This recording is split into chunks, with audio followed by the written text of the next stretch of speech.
Welcome, everybody. I'm Jeff Finkel, CEO of the Arcview Group, and I'm really excited to welcome you to today's special edition of our Arcview Access series to talk about the MCBA Social Equity Report in Toolkit, which was released this week. This report was co-published by the Arcview Group and is essentially a deep dive into the construction and efficacy of state-based social equity programs. You know, reflecting a bit, a good part of the reason I got into this industry back in 2017 was because this industry was just as much a social mission as it was an economic opportunity. And I hadn't found that purpose in other sectors where I'd been involved. And social equity is a big part of that mission. I think most of us would agree that while it's admirable that policymakers, state governments, and cannabis governing agencies support and implement social equity programs, but are they effective? Are they measurable, and are they working? Or is it just lip service, and are they just checking the box? So this is what the report explores and what will be discussed today among our panelists. I think you're really going to enjoy it, but more than that, it's a really important discussion that needs to take place, sort of an industry check-in, so to speak. So let's take stock of ourselves. Let's see how we're doing. All right, before we start, let me introduce you, or reintroduce you as the case may be, to the Arcview Group, which has evolved quite a bit over the last 2 years, as has the industry in general and many of you, our viewers. The Arcview Group is an event management and financial services firm that leverages its thought leadership through programs like today and its services to facilitate growth in the cannabis, psychedelics, and industrial hemp industries. We're committed to the social mission, regulatory evolution, as well as the economic growth of these industries, as in our view, all three are codependent. Initially, we operated 3 subsidiaries: Arcview Capital, our FINRA registered broker-dealer, which provides investment banking services and is soon launching their crowdfunding offering; Arcview Ventures, our principal investing group and operator of the Arcview Collective Fund, a member-managed venture capital fund with 78 active limited partner members. It's a committed capital fund, but unique in that its members make the decisions. And Arcview Management Consulting, our consulting group offering cannabis license pursuit and other growth management services. And most recently, you know, we announced this on Monday, Arcview Events and Experiences, our joint venture with McVeigh Global Meeting and Events, to relaunch and create scale for our in-person event business, manage our digital programming, and operate our Women's Inclusion Network, which provides a platform for women in the industry to collaborate, network, and support each other's participation. And also, this JV will provide third-party event management services to operators in the industry, leveraging our brand and contacts. Erica, maybe you can put a link to that press release in the chat for everybody to see. Really excited about this partnership and what we can accomplish together. You know, we've really been known for our thought leadership, having produced over 40 in-person conferences internationally over the last 10 years and over 80 digital programs since the pandemic, so over the last 24 months. For those of you who are new to our digital programming, it includes this, our Arcview Access series, which is themed to cover a variety of topics germane to these industries, our Town Hall series, which explores regulatory issues and the business dynamics and consumer buying trends of a select region of focus, and our CEO circles, where we chronicle the challenges endured by many great C-suite executives and battle-hardened entrepreneurs, and yes, they're battle-hardened. So please check your email for information about these and other upcoming programs, both digital and in person. Now, Erica, do we have a survey that we want to put up? If we do, we can. But I'm going to go on right now, and I want to just let everybody know that this programming is made possible by our alliance partners. So I'd like to first thank Zuber Lawler, Dwayne Morris and Ice Miller, 3 law firms doing great work in this industry, Green Growth CPA, North Star Financial, and Waterton Partners, 3 financial services firms offering outsourced bookkeeping, controller, and fractional CFO services, and some of them even tax work and planning. Alpha Root Insurance, I mean, these guys are creative. I mean, they're not just an alliance partner, but we use them for our insurance needs internally.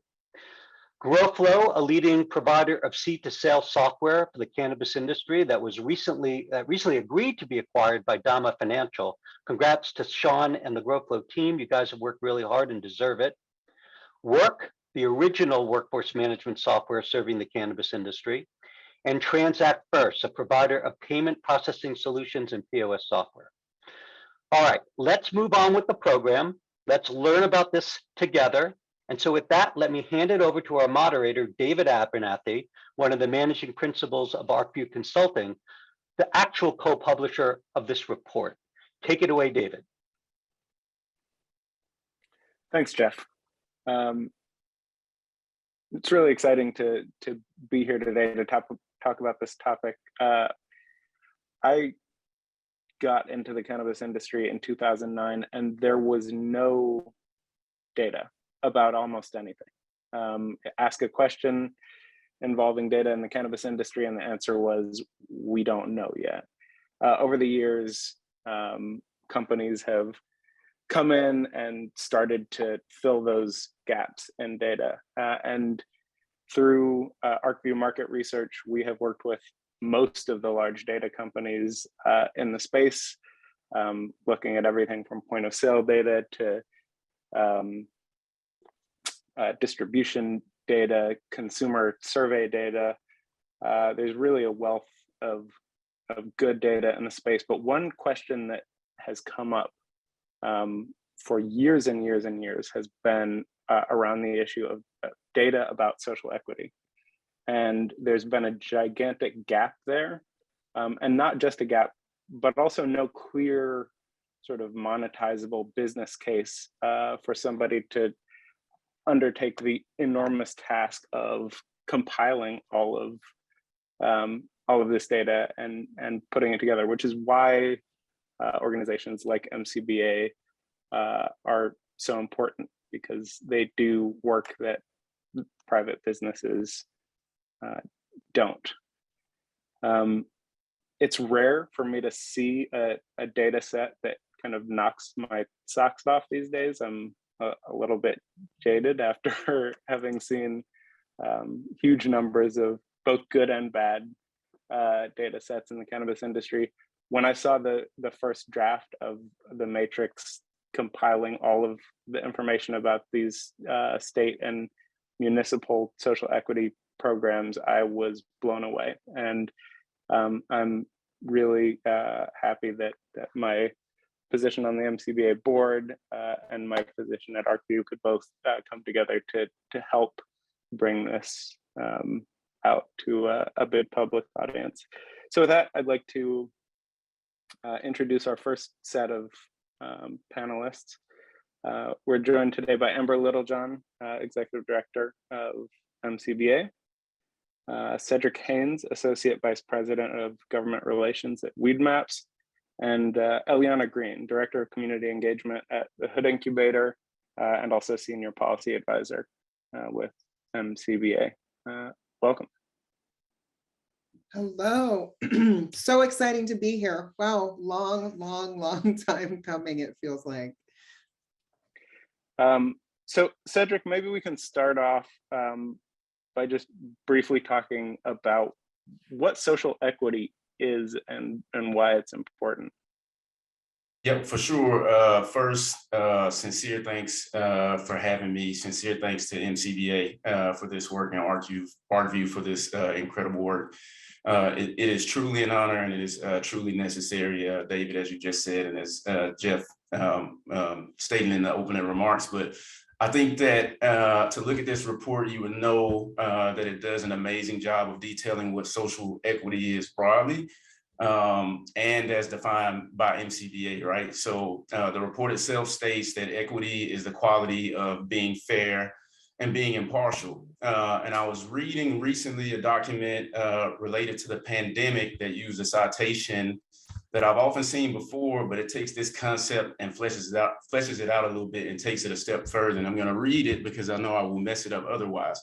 But it states that social equity is the active commitment to fairness, justice, and equality in the formulation of public policy, distribution of public services, implementation of public policy, and management of all institutions serving the public directly or by contract, right? So there's a lot to unpack here. I feel like there are a lot of important words, but I'm going to specifically focus on public policy, equality, fairness, justice, implementation, and because we are here today, cannabis, right? So we know from data from the ACLU that Black people are nearly 4 times more likely to be arrested for marijuana possession despite similar usage rates, right?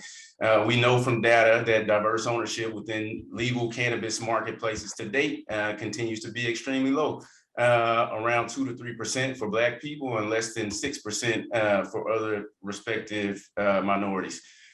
We know for sure that more needs to be done to repair and restore entire communities that were disproportionately impacted by the war on drugs and cannabis prohibition specifically, and to ensure that our communities have the opportunity to benefit from the very plant that was used to create harm. What we have had largely anecdotal or piecemeal evidence about, David, to your point, is why the intent of many equity programs has not yielded more diverse outcomes once the infrastructure is actually in place and we reach a point of implementation, right? So how can we make sure that what is intended is reflected during implementation? And this report and tool is a tremendous stride and advance in connecting the nuances of different aspects of public policies, and some public policies related to cannabis that may not even seem relevant to the topic today, to their actual outcomes. And as a former public servant, I have a lot of experience with moving legislation and ordinances at all levels of government. I cannot understate how important data is in the policy making process. It is hard, if not impossible, to legislate in anecdotes. And as a current government relations professional, you go into an office, you're often asked about policy nuance across a broad array of topics or matters. And getting this report and toolkit into the hands of elected officials, staffers, regulators, all organizations that care about this cause is going to be a major key in how we create and refine marketplaces that create inclusive cannabis economies, markets that include the actual intent to create diverse and restorative marketplaces, and also that will also reach those outcomes once the marketplaces themselves are actually implemented. And as this report states, there are more aspects to social equity than ownership and community, which I know I largely focused on. But equitable access, equitable justice, equitable communities, and equitable industries, which are the pillars that MCBA fights for, are all subject matter and are all applicable to the same logic. Yeah, thanks, Cedric. It really is hard to overstate how complex the issue of cannabis regulation is. It is one of the most complex regulatory environments maybe in the world, given the fact that we have so many different markets with different sets of regulations, often multiple sets of regulations within one state that govern medical versus adult use, often additional municipal level regulations loaded on top of that. So when people ask what sound like very simple questions, like what is a social equity applicant, the answer is it depends. It depends where you are. There are different states, different municipalities have their own definitions for how to qualify. What is a social equity applicant? Yeah, it depends where you are. The answer to almost any question you might think to ask about social equity is it depends. And this report does a really good job of itemizing all of those dependencies. Amber, cannabis social equity has been a big topic of conversation for a while now. Can you talk a little bit about the history of that, how that came to be, and how social equity has developed over the years? Yeah, well, I mean, I think we have been, again, this is cannabis social equity has been a part of social justice holistically, because we are looking at pushing back against the war on drugs and really the deprivation of basic human rights to a group of people. So, this has been a movement that has existed. And I think as the movement began, cannabis legalization, I think people that were kind of free the plant, legalized it advocates caught on to, hey, if we tie it into this, we could really get some headway. And so I think there is there is a community that has been doing this for a very long time. And then there is also a little bit of industry, at times co-opting of the plight, because it is good and it helps move the needle. When we saw what we hoped was a genuine commitment when we had the civil unrest around George Floyd and all of the individuals who were being murdered by police, and we hoped it would be a genuine commitment. And so as we are starting to look at what we would hope would be the results of that coming through, we are really seeing that there is still an incredible disconnect between sort of the stated views and what is coming to be in policy. For those of us who are in it, living and working in it, social equity is part of our existence every day. It is something that we don't get to pick up and put on or try on or take off. It is part of the community. And as you see, Supernova Women actually just came out with an incredible report that I encourage any of you who are here today to take a look at, that talks about the economic contributions of social equity operators and dollar per dollar what they give. And it is incredible. So they are giving, social equity operators are giving, and they are giving generously to the community. So again, this is not a CSR initiative. This is not a take out, put on and put off kind of a thing. This is really just life, and it's about justice, and it's about existence for all of us. So a little bit about kind of how the report came to be. I kept getting asked, how many state social equity programs are there, and what do they do? Originally, we were just going to build this database and a tool that just looked at social equity program. But we realized if we did that, we wouldn't actually be looking at the problem. And the problem is going to exist outside in the framework in issues that are not actually being addressed through social equity programs. So much to the disappointment of my summer legal associate, Tyler Kaminsky, if he is on, who thought he was going to go have fun at a cannabis trade association for the summer and ended up doing regulatory research. We expanded that to 40 different data points to look at some of the things that we believed were impacting equity. And when we looked deeper, it was sobering. This toolkit is a super impressive body of work, and I would encourage everyone to go and check out the toolkit online and dig around. There are multiple maps that you can click into, and then look at detailed state briefs. Everything that's on there is cited back to the specific code sections, where you can do a deeper dive if you need to into the actual language written into law or in regulatory policy in these areas. And with this report, right, this is a tool for people to start a broader investigation and conversation around social equity. The report that we co-published does not tell you how social equity should look. It describes what social equity looks like today. Yeah, I think that's really important to distinguish. A couple of things about the report that I think are really important. One, we know that social equity, again, is broad. It covers, multiple places because the harm was broad, so social equity needs to be broad. We are covering the industry aspect of social equity because it is an area that really doesn't get covered. So that is one thing to say. The report itself also doesn't cover municipalities because we didn't think that municipalities and states were really apples to oranges, and we didn't want to skew the data. But yeah, we intended this tool to be something that the report and the digital map to be tools that advocates and lawmakers and companies can use to create policy, instead of us being prescriptive and telling people this is how MCBA thinks it should be. Mind you, we will be doing that shortly with our model state policy, and we do that with our model ordinance. But we didn't feel that it was of value to go into something that we want people to really use to do their own advocacy and be prescriptive in that context.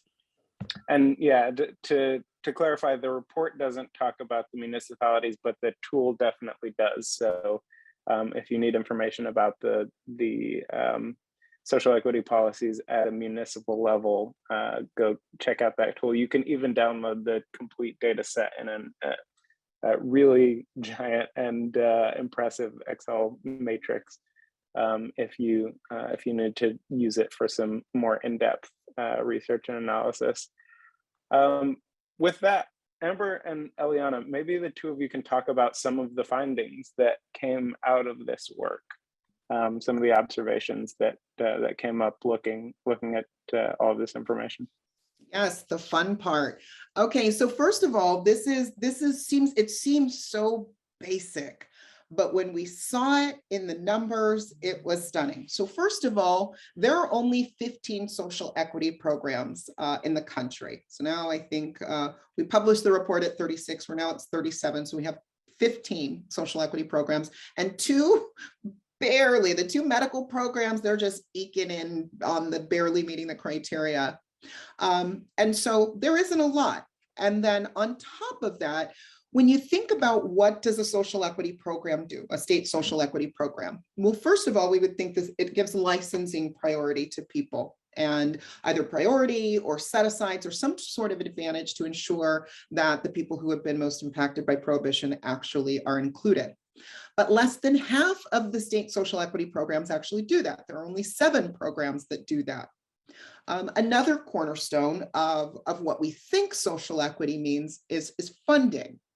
And of course, funding is absolutely an instrumental aspect of this, because we have the economic disparities that have been perpetuated, well, since we have been in this country, but definitely impacted by the war on drugs.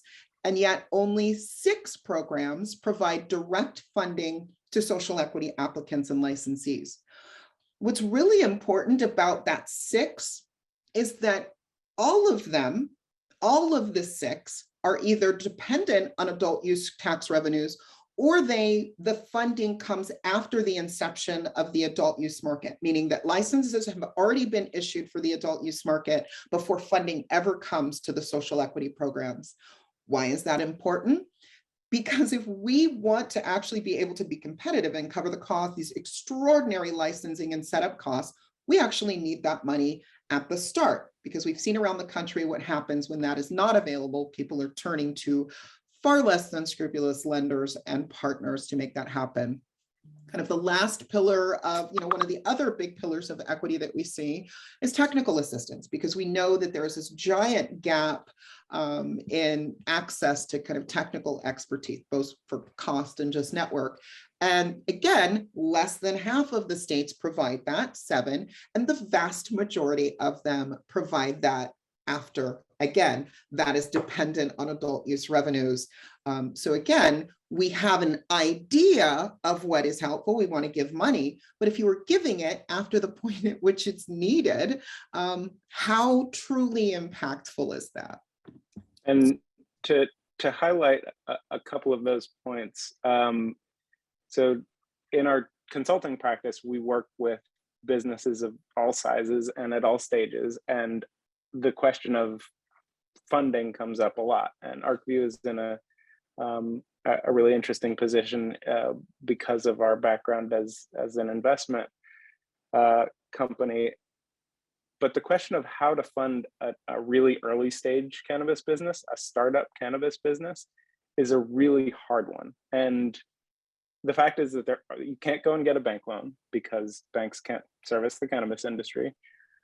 If you go to most investors and you're really early stage, they'll say, look, we'll consider you once you have some traction, once you've demonstrated that you can actually pull this off. But that doesn't help when you need the capital to get started. And the answer over and over again that comes up is friends and family. That's how most small cannabis businesses get started, is with friends and family rounds. That's all well and good if you have friends and family who can afford to invest in your business. But because of the systemic inequalities in this country, the fact is that Black and brown people are much, much less likely to have friends and family who can make those kinds of investments. So that's an example of the kind of gap that needs to be filled in order to have equitable markets. On the expertise side, I'm half Black and half white and grew up in both worlds. And the difference between a typical white education and a typical Black education in this country is unbelievably stark. And so it's not that social equity operators need things that other operators don't need. It's that they didn't get those things before. So they need to be brought up to the level of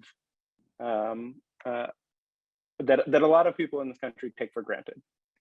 And that's I think when we talk about access to expertise, access to funding, the goal of that is to create that level playing field so that everyone has an opportunity to participate and succeed. Yeah, David, that disparity that you just brought up is really a great segue into our next really sobering piece of data. We found that the use of non-race criteria in social equity qualifications and definitions have not led to a diverse cannabis market or industry rather. So we know, as Cedric brought up several pieces of data, that cannabis prohibition is rooted in racism. So as such, we need race-based solutions in state cannabis reform in order to actually remedy these race-based harms.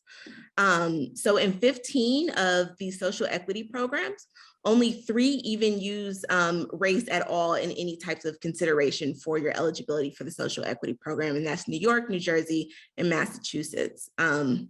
So, we really strongly believe if the goal of a state programming is to create equity within the cannabis industry, then representation of impacted individuals within the industry should be proportional to their representation in the criminal justice system as it relates to cannabis enforcement.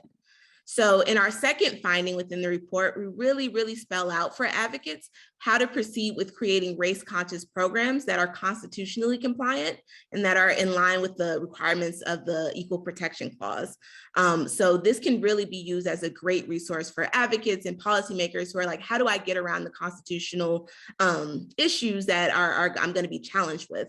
So this report really spells out, the type of data that needs to be collected in order to support creating race-based programming. Because if we don't have race in these programmings, we've missed the mark. I want to give a definite huge shout out to Eliana for her work there, and also to New Leaf Project, Jeanette Horton, Jesse Horton for actually kind of laying the groundwork for that area of exploration. The next, and this is one that that's causing some excitement around here, is the license caps. We firmly believe that you cannot have an arbitrarily overly limited market and have it be equitable. Oligopolies and monopolies are contrary to equity. If you have an arbitrarily overly limited market and there are no people of color in it, that is not equitable. And so this idea that we can continue to artificially inflate the value of licenses, create systems, because it's not just license caps. We then have local opt-ins. We then have application selection processes that are costly and that are structured, literally, the qualifications that are built into these programs actually lean towards existing medical operators or highly funded, highly capitalized companies. So it's not just the license caps, it's really barrier after barrier after barrier, and then the barrier to entry is up here, and then we're wondering why we don't have equity. So, so we're not talking about like free for all, everybody gets a license, because we do care about over concentration. We care about it for the community, we care about it for businesses, but we are talking about letting communities make a decision about what over-concentration looks like to them, or what concentration looks like to them, or what type of a cannabis community and industry is appropriate for their community, as opposed to a state pulling out of nowhere and saying 100 or 50 out of nowhere. And then when you see things like Connecticut, where you have medical operators can do as many as they want, but the rest of you can pick from these crumbs, how is that not arbitrary? Because it's really not even based then on their stated concerns about over-concentration or diversion. And this I think brings up a really important point, which is when a lot of folks think about social equity, they think about things like creating opportunities for a diverse set of people to get licenses. They think about funding for social equity applicants. A huge number of the issues that impact the equity in an industry like cannabis are not on their face equity provisions. They're not social equity provisions. Things like license caps, unbelievably burdensome regulatory and tax structures. All of these things are harmful to the industry at large. They're disproportionately harmful to smaller businesses. They're disproportionately harmful to Black and brown businesses. And there's a lot of work that can be done on equity before you even start talking about the equity specific provisions. I saw in one of the comments, Arcview is afraid to call out the MSOs. I assure you that we are not afraid to call out the MSOs. I was going to respond to that. They have seen all of the drafts. We didn't sneak in there at the last minute and say, oh, by the way, we're going to call out protectionism and protectionist practices.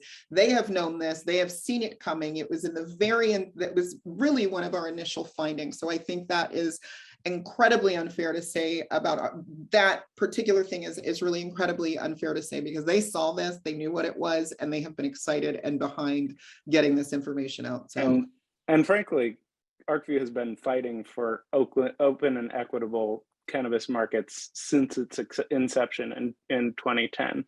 And we are not categorically against MSOs, but we are categorically against the kinds of practices that some MSOs engage in that are anti-competitive, that are bad for the industry, that are bad for the community. And we can do and will continue to call out those practices when they occur.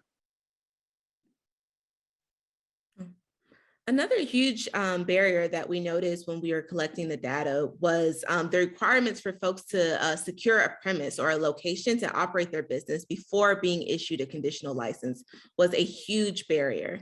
23 different states require an applicant or licensee to have a premise in order to operate their business before they're being given the license.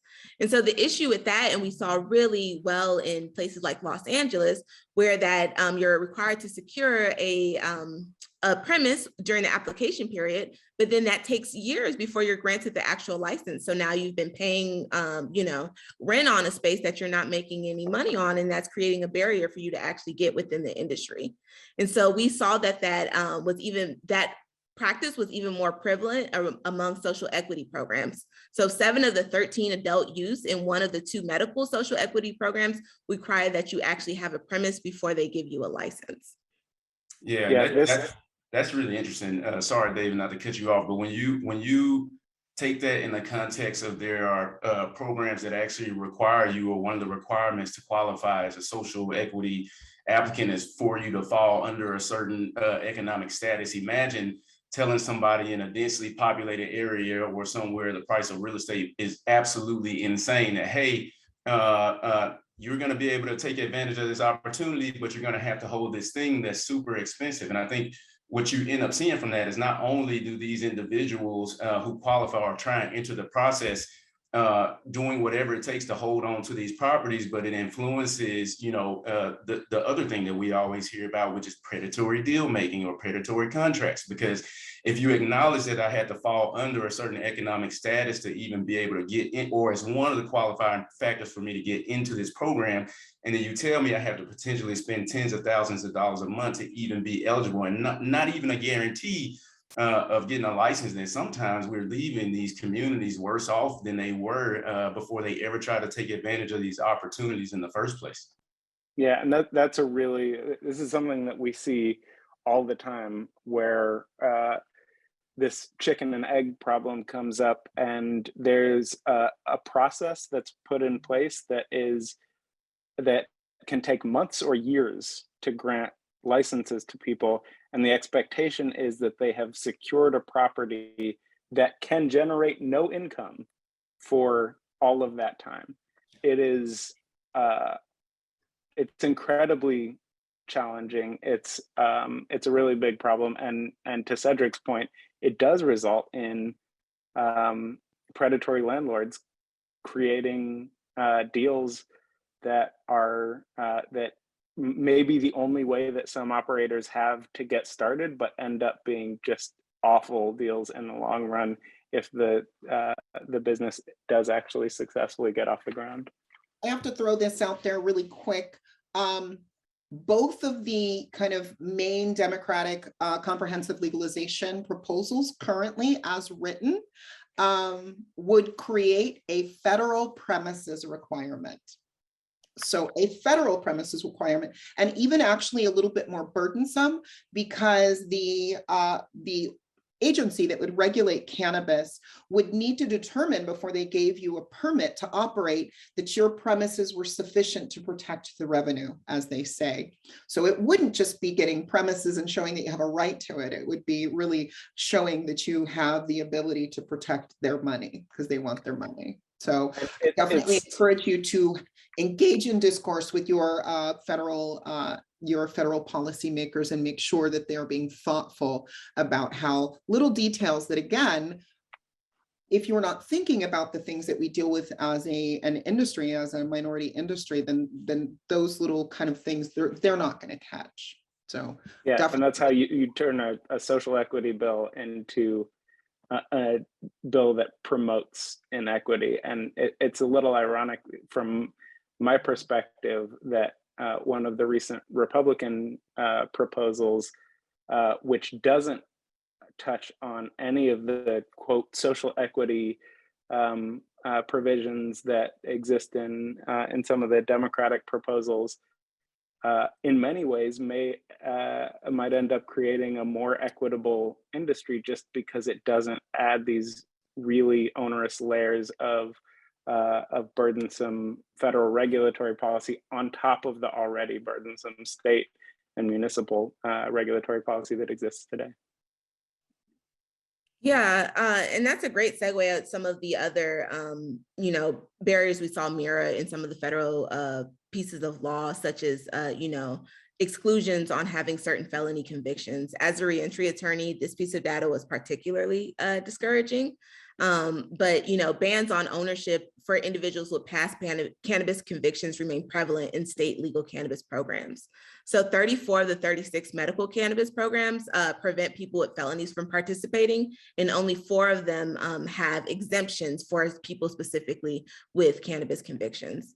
And so while it's slightly less prevalent in the adult use market, we still see, these inequities being transferred from the medical market to the adult use market. So currently a total of 14 of the 18 adult use programs have explicit disqualifications for people with certain felony convictions. So we really need to make sure that we are painting a clear picture of the value of one in terms of how we actually correct a harm, and it's not by keeping the people out who we've harmed already further out from this, economic venture. And when you look at it, I mean, it's just such a blatant slap in the face to create what we now broadly accept was a ridiculous prohibitionist policy against cannabis. Banning cannabis in the first place was based on on lies and created this huge exacerbation of the structural inequities in this country, we end up arresting people for participating in this market, then decide to come to our senses and start to legalize it, but have the audacity to tell those people, hey, what we did was wrong. It shouldn't have been illegal. We're going to correct that now, but you still can't participate. That's a really a level of hypocrisy that is shocking when you look at it from the perspective of someone who may have been participating in the cannabis economy prior to legalization as one of very few means to survive in this country. It is, I'm over here, I've got my angry smirk on my face because I frequently feel just rage at the fact somebody just said it is traumatic. You are re-traumatizing people. You are taking their money, you are taking their fortunes, you are giving them false hope, and you are victimizing them. And so again, this kind of little rainbow sprinkles of justice that we're sort of given through these programs, while I kind of use an illustration where I say you have a little eraser head, and that is social equity programs. And then you have the barriers to entry, and then they look like this, and then we're going, we don't know why they're working. So the last is something that was really surprising to me. It's something that I kind of felt like maybe it's a problem, but when you see it and how cumulative it is, it's stunning. And that, and Eliana touched on it a bit, and that is how inequities in the medical market are impacting inequities in the adult use market. So all of the states that are adult use states, with the exception of Alaska, and I think they maybe legalized all at once, actually allow medical businesses to co-locate. So they either have an automatic or very abbreviated process to becoming licensed in the adult use market. And among those, 11 states, including 8 of those with social equity programs, so that is a majority of those with social equity programs, actually provide medical operators early access. And when I say early, that is early and exclusive access, meaning they are first mover and they get first mover advantage. And so if you're looking at just basic economic principles, first mover advantage is an extraordinary benefit. So then you take first mover advantage, and on top of that, you stack an exemption from an opt-out, meaning that you counties or municipalities can opt out, but if it's a medical operator and they're doing adult use, you can't opt out. So that means nobody else can get into that municipality, only the medical operator that was there before. And then you stack on top of that, now we have states that are moving to say, vertical integration is bad. And, it is not, we don't have an official position on it, but we are not seeing vertical integration on its own being the problem. But these vertical integration bans all have exemptions for the medical operators. So it really says medical operators can enjoy the benefits of scale, but nobody else can. So that means that, or a micro business. And we know that some states have arbitrarily and ridiculously limited micro business license to the point they can't even function or be profitable. So on top of that, and with the, you don't really see the prevalence of premises requirements or capital requirements, and all of these things really start to stack up.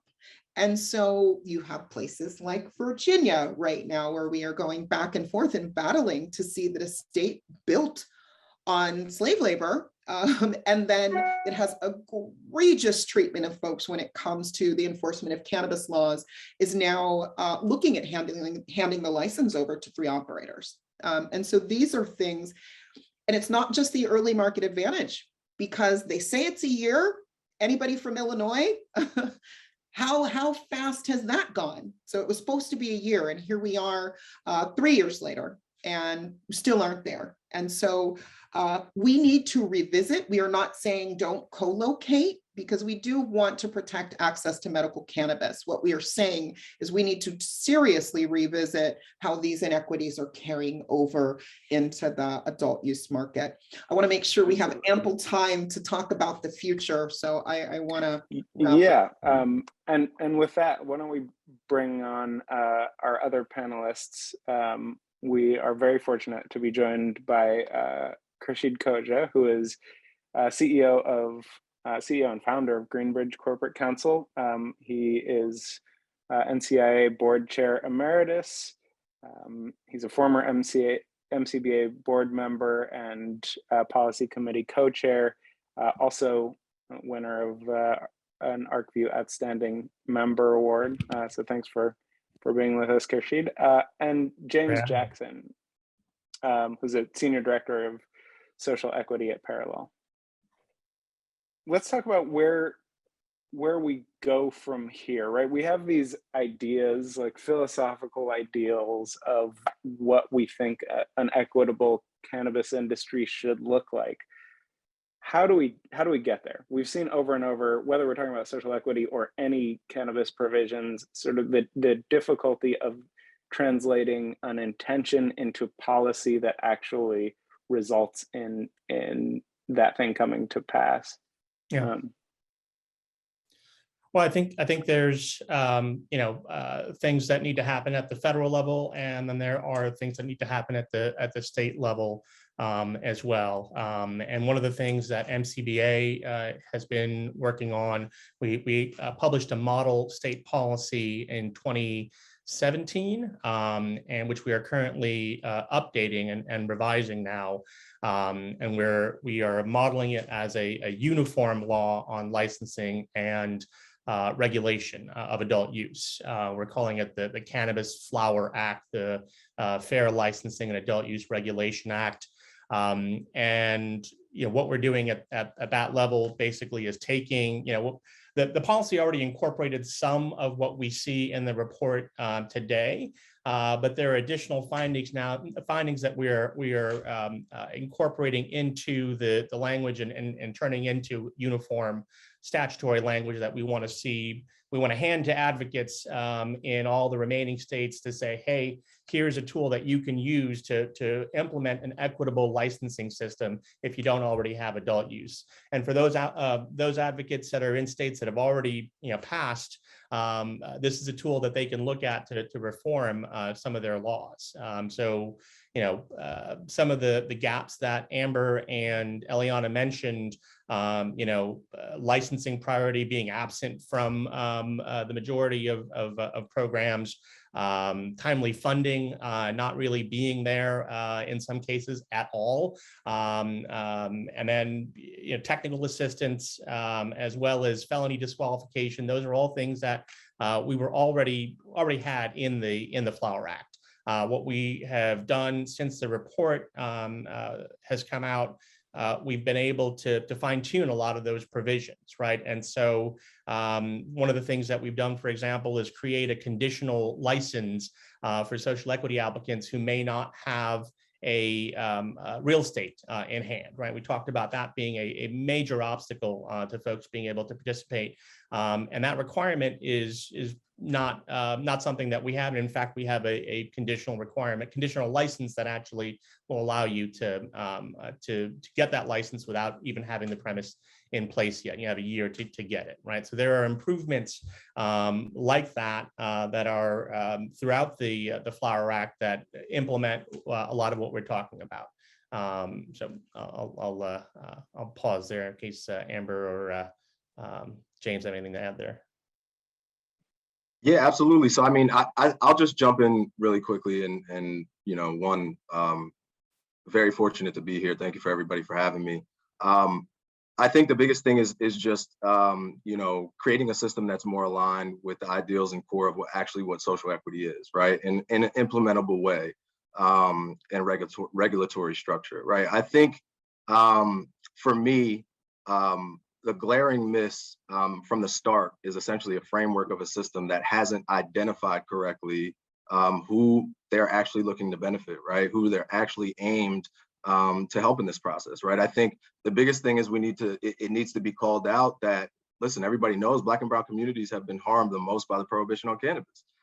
So there has to be race-based criteria and ultimately, race-based programs that are built in order to fix this issue. If you're not from the jump identifying who's going to be affected, how are you creating an effective program in the first place, right? And I think the biggest part, and I think everybody would be in agreement on this call, is like, the action of social equity or just the conversation of social equity, I think can't start without talking about social justice, right? Like, that's a huge component of that.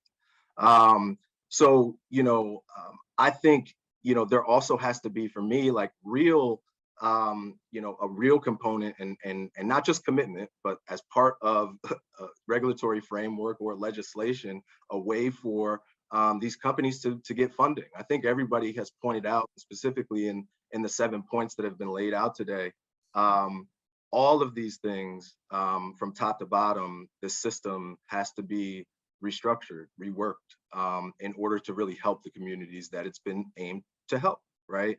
I think the biggest thing that everybody's been talking about today is like intent versus action, right? Like, everybody in the space, I think, has the intent, right? Or some of these programs have the intent to help communities that have been most harmed, to actually be a program that is going to help, social equity. The difference, and I think that the gap is between intent and actual action. There's not a lot of actual action that has taken place, right? Like, if we're talking about, like actual substantive things that have been put in place specifically around funding, we're talking about 2 programs, right, out of all the programs that exist in the social equity space that have even attempted to complete that. So, and I think the last thing for me, and I don't want to take up time, too much more time speaking, is, I'm the senior director of social equity for Parallel, right? We're an MSO. We stand proudly with this toolkit, and I think other MSOs have to jump out and be in support of it as well. I think, our commitment is obviously to work with policymakers and exclusionary and protectionist policies that have blocked people of color from actually using cannabis, as a pathway to economic empowerment. So, I would, and myself, as a call to action to other MSOs, put your money where your mouth is. I give a lot of MSOs credit for creating programs that I think have been creating some change, but you can't create those programs on the front end and then on the back end be supporting limited licensing. That's not how this works. Right. Yeah, I mean, that right there, and that's, we're excited again about the model policy. I'm a solutions-oriented person, so the fact that I'm, really, we took great care not to try and throw out the solutions in either the digital map or the report, again, because we want the community to come up with its own solutions. But the model policy, when MCBA did it back in 2017, it predated, the first social equity programs that were up and running. And so, as it should have been, our first model policy was firmly rooted in social justice. And so now we are building on the social justice provisions, and we are adding in, again, addressing the concerns that were raised through the creation of the map and the report. So very excited to have the model policy coming out soon. We are also launching a Grassroots Committee, which we are thrilled about. It will be a way for all of you who are here and MCBA members to get involved, and we can take this report and the tool and the model policy and put it in your hands and empower you to go out and to advocate and to make change, because we know that this licensing process is such an incredibly political game. And if we can let you leverage us and the work that we did and the brand that we've built to create equity and to create a space for yourself and others in the community to do this work, then we are doing our job. Yeah, a couple of more specifics just to kind of tease, because you'll see this policy, you'll see the Flower Act coming out soon, but some things James mentioned in terms of race-based criteria, and Eliana mentioned it as well. the drug war and the way it was prosecuted was one big, gigantic equal protection violation, right? So the only way that you can address that is through race-based criteria. There is no other way. The intention of the drug war is laid bare by the architects when they said, hey, we can't lock up hippies and Black people, so this is what we're doing. Right. And so, you have to have that in place, even though it may be politically a tough sell. But the facts are the facts. The evidence is the evidence. Right. Another thing in terms of funding that we do differently is rather than waiting for tax revenue, we are saying, hey, look, the general fund needs to pony up. Right. You need to get this money from the general fund.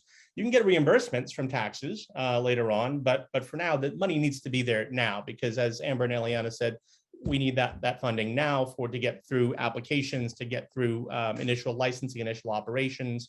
One other thing I will note there is that the federal government really needs to step up as well, right? And so having things like a federal premise requirement, obviously not going to help at all. The other thing to note is that, we still have social equity businesses that can't get bank accounts, that can't get bank loans. And access to banking, although the argument seems to be, hey, if we open up banking reform, then all the bigger players are going to swoop in, and they're the ones who are going to benefit from this. I got news for you: the MSOs and the big companies already have banking access. They can already afford the fees. The folks who can't afford the fees are the small businesses, are the social equity businesses, are the minority-owned businesses. Those are the folks who cannot get bank accounts, who cannot get bank loans, right? And so if you're talking about providing funding, a really easy way to do, and one that is politically saleable right now in Congress, if you're thinking about a number of votes, is safe banking. And yet we don't see any action on that. We see a lot of lip service saying, hey, we really want to help social equity businesses, but we're going to make everyone wait until we have comprehensive reform, which politically, I wish it were different, but it's not in the cards. Not short term. This I think the thing that I'd like everyone to leave with, other than just the overwhelming need for the development of an equitable industry as we move forward, is so many cannabis laws and regulations have been written by people who do not understand the realities of operating a cannabis business. And we've seen this over and over and over again, these, whether it's related to social equity or not, provisions, some of them well-intentioned, some of them hilariously misguided, that create outcomes that were not intended. So it's so important that, one, organizations like MCBA, who have folks like Kharshid, like myself, like James, who actually operate in the cannabis industry, talk to people who are running businesses, help them with their strategic concerns on a daily basis, help develop these policies in a way that works. And two, because we're not perfect and these are really complex issues, it's so important that we learn from what has been done in the past. And that's why this report and this toolkit are so important, and I hope that people start using them, because one of the opportunities that this sort of siloed state by state disparate legalization policy has created is that the states really are laboratories in the case of what cannabis regulation can and should look like. Every state has different cannabis policies, for better or worse. Some provisions are awful, some provisions are great. We need to be learning from what has been done, both positive and negative. And the first step to doing that is understanding what has been done. And this toolkit and this report lay the groundwork for being able to actually go into a state, look at the industry that exists, and then tie that back to specific policy provisions. So I hope everyone starts to use these tools to make the industry better. Thank you, everyone, for being here today. Again, thank you, Arcview and Parallel and Weed Maps for supporting this. Thank you, Krashid, as well, for the work that you are doing with us on the model policy. And thank all of you in the chat, because I know that the good that we have seen come out of any of the social equity programs has not been because the policies have been great. It's been because all of you in that chat right there have fought blood, sweat, and tears, investment of your own money, resources, put yourselves on the line to see yourselves and your community succeed. So I really want to thank all of you, because we wouldn't be this far without you. And when you look at what we're working with in terms of programs, it is just a greater testament to all of you and the incredible work that you do every day. In case anyone doesn't have the link to access the equity maps, the data set, the report, you can find it at minoritycannabis.org/equity-map. Thanks for joining. There are a huge number of you on this. It's really fantastic to see that this has been one of our most well-attended webinars in a long time. It just shows how much interest there is in this really important topic. And also join us next week. We've got a great program doing a deep dive into Mexico, which is a tremendously fascinating and complicated market that is gonna, I'm sure, be an important and surprising legal cannabis market in the coming years. So that's next week. You can find out more about it at arcviewgroup.com/events. Thank you all, and see you soon.